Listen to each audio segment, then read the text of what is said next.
welcome back to my Nikita Dimar YouTube channel dan kami kangen channel boy ko pernah bonai thabai dini जोङो भैरबकुन्द बेरायनो फैदों आरो बेसेबा गोबावनि उनाव सिस्टार आं ओमफ्राय आरो गुमैदों आरो ओमफ्राय जों दा दसे बेरायना लानोसै नोंथांमोना आंनि भिडिअखौ नायलांबाय थादो बिदिनो भैरबकुन्दआव बेरायनो फैदों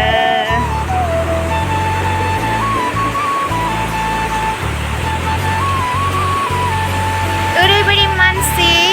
बेरायनो फैदों आरो ना पिकनिक जाफैदों नै ओइथिं जि रोमै रोमै नुदों ओमफ्राय बेनो जोंनिया ओरैनो फिसा पार्क दङ आरो ना ओमफ्रायो ओइथिं पिकनिक जाफैजायो बेसेबांबा गोबावनि उनाव दिनैसो बेरायनो फैदों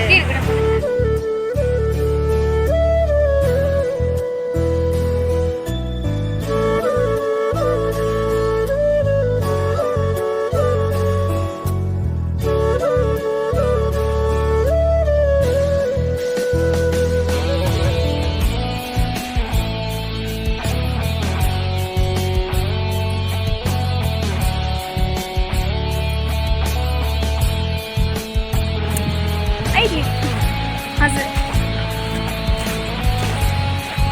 जोङो बे पार्कनिफ्राय थांनोसै आरो जों थांसै ओरैनो बेरायनो फैनाय आरो आंनि भिडिअ लोगोफोर आंनिया भिडिअ